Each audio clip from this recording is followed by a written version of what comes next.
ഇന്ന് തന്നെ ഡൗൺലോഡ് ചെയ്യൂ. കാണൂ നിങ്ങളുടെ ഫേവറേറ്റ് ഷോസ്. മെന്റൽ ഹോസ്പിറ്റലിൽ കൊണ്ടുപോയാലേ സമൂഹം യാമിനിയെ ഭ്രാന്തി എന്ന് വിളിക്കും. അത് ഇവൾക്ക് സഹിക്കാൻ പറ്റില്ല.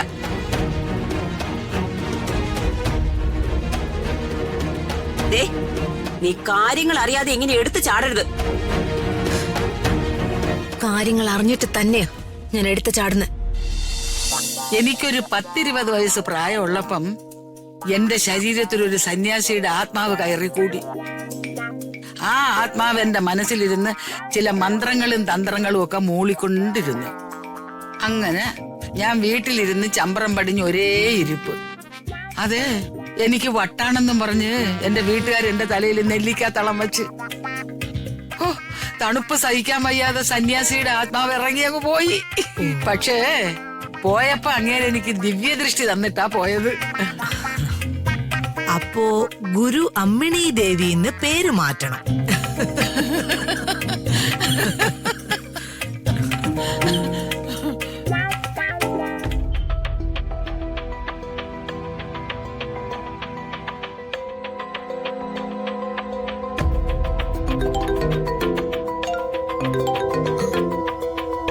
Hello doctor. ഋതിക, യാമിനിക്ക് അവര് കൊടുത്തിരുന്ന ടാബ്ലറ്റ്സ് മെന്റൽ ഷോക്ക് ഉണ്ടാക്കുന്ന ടാബ്ലറ്റ്സ് ആണ്.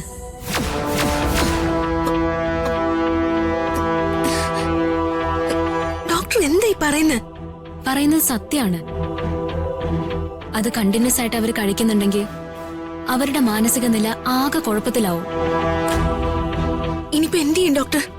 യാമിനിയെ എത്രയും പെട്ടെന്ന് എന്റെ ക്ലിനിക്കിൽ എത്തിക്കണം. ഒട്ടും താമസിപ്പിക്കരുത്.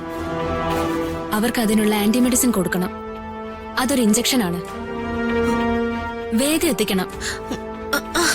ഞാൻ പെട്ടെന്ന് എത്തിക്കാം ഡോക്ടർ. ഓക്കെ.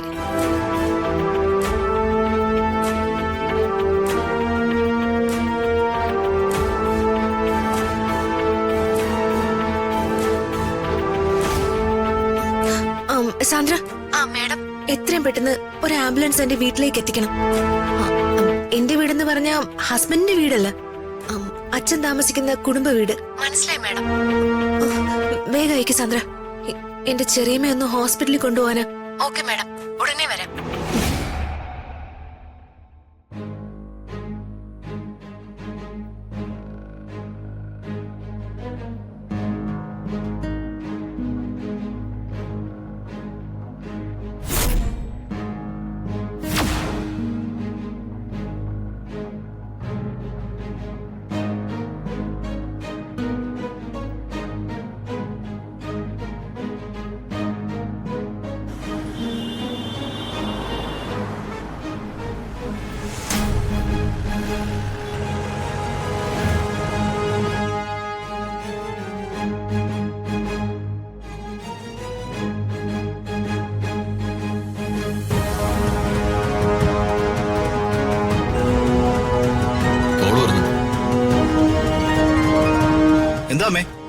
എടാ, നീ എവിടെയാ?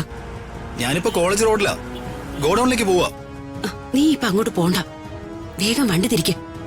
ഞാൻ പറയുന്ന ചെയ്യേ. എന്താ അമ്മേ, കാര്യം പറയേ.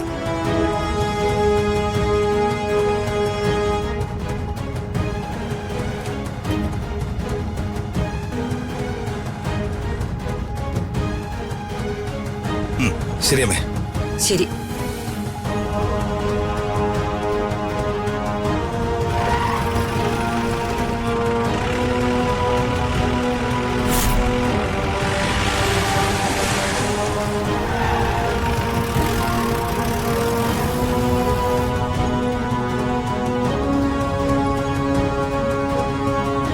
ഈ അവസ്ഥയിൽ ഹോസ്പിറ്റലിലേക്ക് കൊണ്ടുപോകണം മോളെ. നമുക്ക് ഡോക്ടറെ ഇങ്ങോട്ട് വരുത്തിയാ പോരെ? പറ്റില്ല ചെറിയച്ച. ചെറിയമ്മ ഹോസ്പിറ്റലിൽ കൊണ്ടുപോയാ പറ്റൂ. വാ ചെറിയമ്മ. അതെ, യാമിനി നിങ്ങൾ എങ്ങോട്ട് കൊണ്ടുപോവാ? ഞാൻ എന്റെ ചെറിയമ്മയെ ഹോസ്പിറ്റലിൽ കൊണ്ടുപോകുന്നു.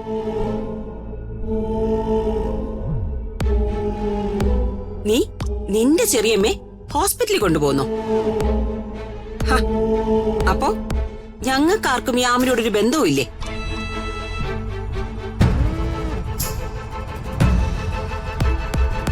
അമ്മ കേട്ടോ ഇവള് പറയുന്നേ? ഈ നിൽക്കുന്ന ശേഖരനും യാമിനിയും തമ്മില് ബന്ധമില്ലെന്നല്ലേ ഇവളീ പറഞ്ഞതിന്റെ അർത്ഥം? ഞാൻ ചെറിയച്ഛനെ ഒന്നും പറഞ്ഞില്ല. അമ്മായി ചെറിയച്ഛനെ സ്വാധീനിക്കാനൊന്നും നോക്കണ്ട. അതൊന്നും ചെറിയച്ഛന്റെ മുൻപിൽ ചെലവാവില്ല.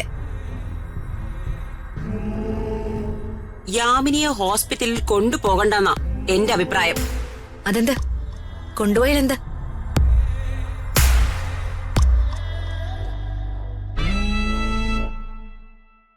മാനസിക പ്രശ്നമായി യാമിനിക്ക്. ഹോസ്പിറ്റലിലൊക്കെ കൊണ്ടുപോയ ആളുകൾ വിധി എഴുതും ഭ്രാന്താണെന്ന്.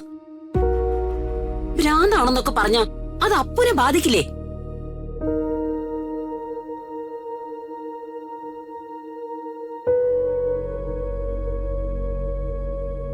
അത് ശരിയല്ലേ മോളെ? ശരിയാ. എന്നാ മോള് മാഡം പറയുന്നത് പോലെ കേക്ക്. ഹോസ്പിറ്റലിൽ കൊണ്ടുപോകണ്ട. നിങ്ങൾക്കാർക്കും കാര്യങ്ങൾ അറിയില്ല. ചെറിയമ്മയുടെ രോഗം ഒരു ചെറിയ കാര്യമാണെന്ന് പറഞ്ഞ് മാറ്റിവെക്കാൻ എനിക്ക് പറ്റില്ല. ഹോസ്പിറ്റലിൽ കൊണ്ടുപോയേ പറ്റൂ.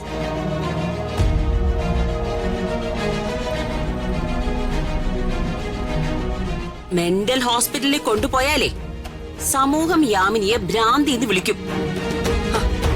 അതിവൾക്ക് സഹിക്കാൻ പറ്റില്ല.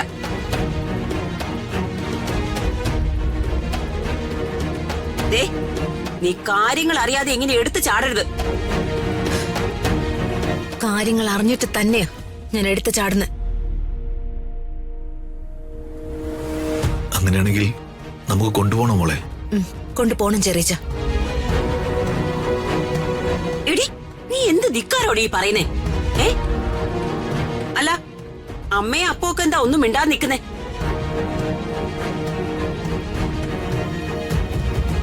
മോളെ, അംബിക മാഡം പറയുന്നത് കേക്ക്. അംബിക അമ്മായി പറയുന്നത് തൽക്കാലം എനിക്ക് കേൾക്കാൻ പറ്റില്ല.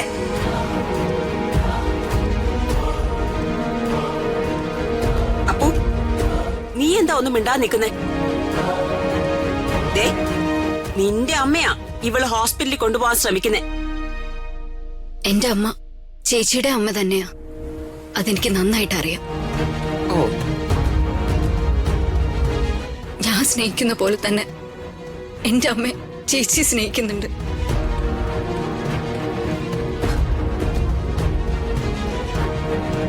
ഹൃതികമോൾ എന്തെങ്കിലും കാര്യങ്ങൾ ചെയ്യണ്ടെങ്കിൽ അതിന് മതിയായ കാരണങ്ങളുണ്ടാവും. ആരെന്തു പറഞ്ഞാലും യാമിനിയെ ഹോസ്പിറ്റലിൽ കൊണ്ടുപോകാൻ ഞാൻ സമ്മതിക്കില്ല.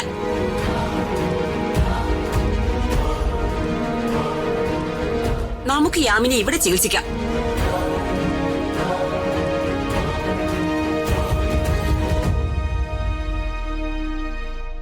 മാഡം, പുറത്ത് ആംബുലൻസ് വന്നിട്ടുണ്ട്.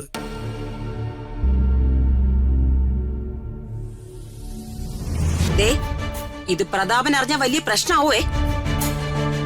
യാമിനിയെ ഹോസ്പിറ്റലിൽ കൊണ്ടുപോകണ്ടെന്നാ ഞാൻ പറഞ്ഞേ. അകലെ